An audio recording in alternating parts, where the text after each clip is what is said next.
In this video, I'll be sharing how I made $17,000 in just 30 days on Etsy by simply obeying the voice of God through people He placed around me, and how that obedience led to divine provision right when I needed it most. And at the end of this video, I will share with you how you can do the same in your life in any endeavor God places in your hands. You're wondering, what are you talking about? Yes.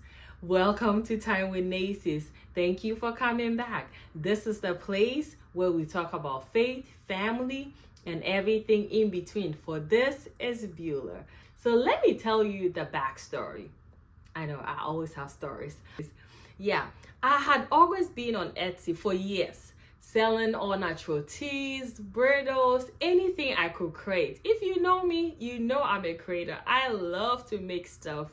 You will call me your typical Proverbs 31 woman because, trust me, I am resourceful, entrepreneurial, always creating something. But honestly, my shop was quiet. Nobody was coming there. I'll get orders here and there. Sometimes my friends will order just to make me feel good. Yeah, shout out to those friends. But then I gave birth. I had a baby. Life changed. I started applying for different jobs because I had already let go of my previous job. I will apply for jobs, even jobs that I'm overqualified for, but nobody was calling me. It was very discouraging. I remember one of my sister friend, Priscilla. Hey, boss lady. Priscilla said, where are you? All right. So she was trying to hook me up because she's a real boss. So she was trying to hook me up with a new job. She was trying to give me referrals here and there. But trust me, nothing was coming through. I remember one day she made a comment. I'm sure she has even forgotten about it, but I don't forget stuff. She said, Nana, God is going to give you what you're supposed to get in a year in 1 month. I said, amen. Because when godly friends speak, listen, you run with it. Sometimes that's the voice of God showing up in human forms, mind you.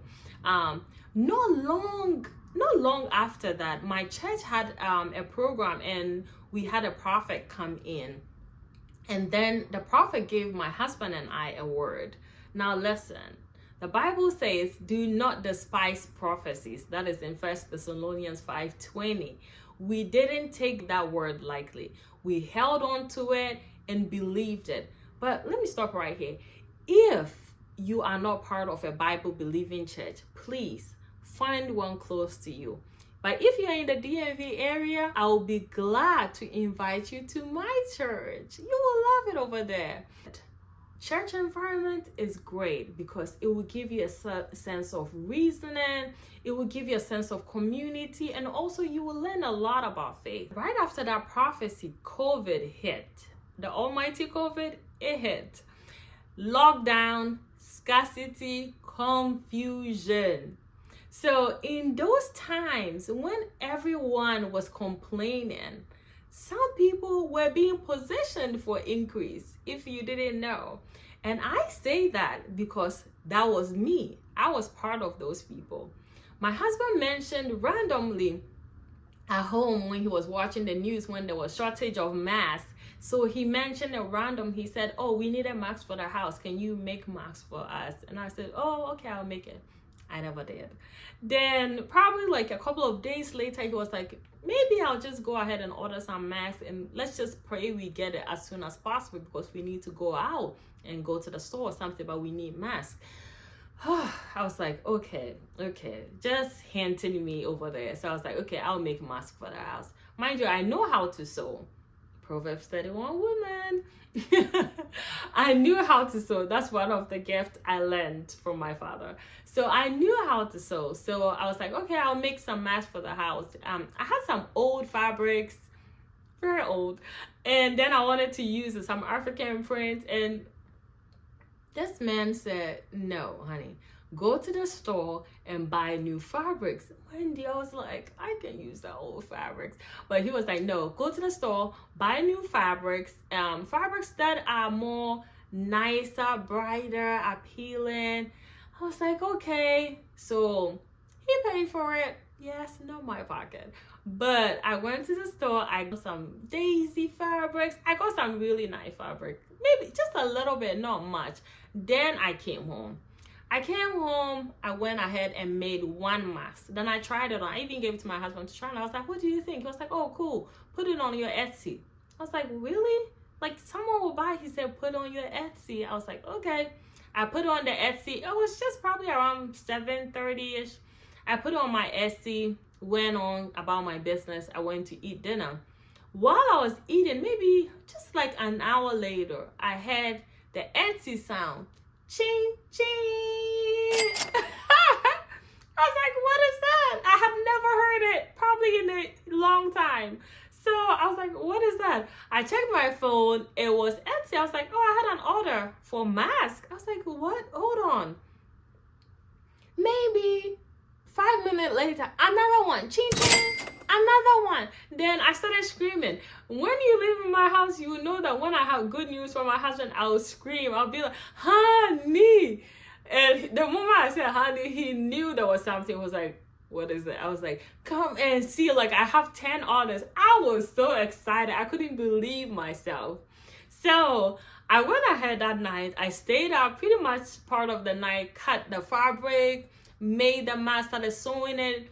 And by morning, I had run out of fabric. So God bless my husband. I told him that I ran out of fabric. So he went to the store, went to join that long line in Joann's. During the COVID time, you didn't want to go to Joann's because that line was long. But that man went to stand in line for me and got me some fabrics. So he got fabrics, he brought it home. I started cutting and sewing. From that moment, it was non-stop. I was cutting fabrics day and night and sewing every moment. My husband helped after work. I remember I had one of my friends, Helga, shout out to you, girlfriend. She came home on the weekends to help me sew. My in-law and my oldest daughter helped with the babies and my kids. And then I was just zoomed in sewing. The only time I stopped was to eat and breastfeed. And sometimes even to eat, I'll have the food brought to me by where I'm sewing, and I'll be eating while I'm sewing. I was running a full factory. My whole living room, my whole dining area was a factory. At a point, the order started slowing down. I got a job. That very job I had been applying for months. Talk of God's timing, perfect and divine. Just like Isaac in famine, Genesis 26:1-12-13 says there was famine in the land. Then Isaac sowed in that land and reaped in the same year 100-fold, and the Lord blessed him. Everyone else was in famine, holding back, surviving. But Isaac listened to God. He sowed when it made no sense, and God gave him overflow in the same year. That was me.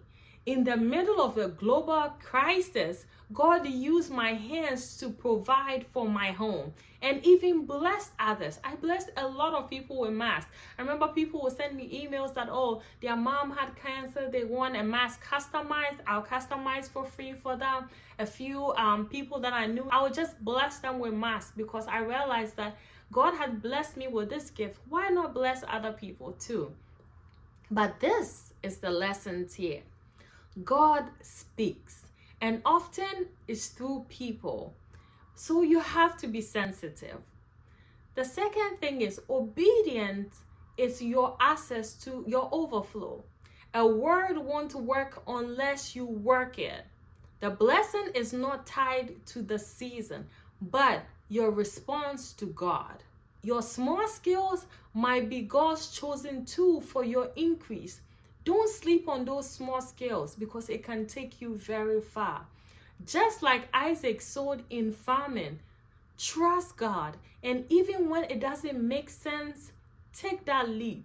Faith doesn't wait for conditions to be perfect. It moves when God speaks. So faith without works is what? It's dead. So move.